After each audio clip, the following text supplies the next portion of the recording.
Welcome back sa ating mga balitang basketball. Kaya gustong-gusto ng Lakers itong si Walker Kessler sa tindi ng kanyang ina-average.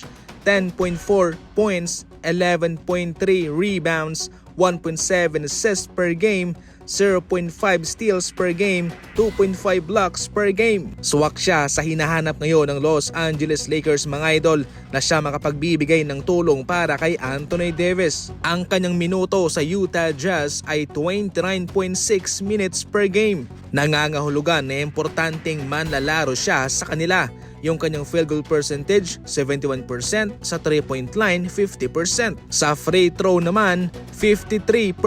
Matunog na itong si Walker Kessler sa radar ng Los Angeles Lakers. Ito yung magsisilbing magandang regalo para kay Anthony Davis para makapag-focus na siya sa forward position. Pero ano nga ba talaga ang totoo patungkol dito?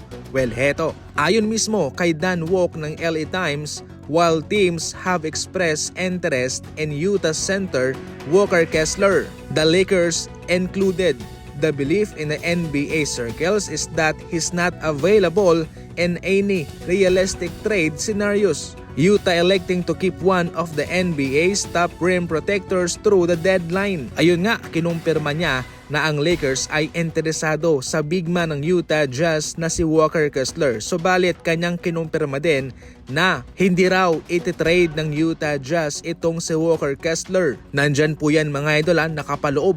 Kung hindi talaga nila makukuha itong si Kessler, pwede naman si Robert Williams III ng Portland Trail Blazers at heto ang kanilang pupwedeng i-trade para sa kanya. Since ginawa ng available ng Portland Trail Blazers itong si Robert Williams, pupwede siyang pisilin ng Los Angeles Lakers at heto lang ang mawawala para sa Lakers: Jared Vanderbilt at Cam Reddish. Bilang kapalit, Robert Williams isang center para sa kanila. Magaling na defender itong si Robert Williams at suwakto sa loob para sa Lakers.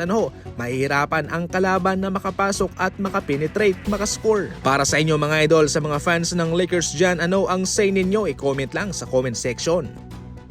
Sa ating huling balita, nasa next level na ang usapan ngayon ng Chicago Bulls at ng Golden State Warriors patungkol kay Nikola Vucevic. Ayon mismo kay Jake Weinbach, the Golden State Warriors have shifted their focus to Nikola Vucevic ahead of the trade deadline. Sa madaling salita, iisa lang ang finofokusan ngayon ng atensyon ng Warriors at yun ho'y si Nikola Vucevic mga idol. Bale, paunahan na lang to dahil sa kabilang banda, ang Lakers ay nauugnay din naman sa kanya. Nangangailangan ng center ang Lakers at pati itong Golden State Warriors.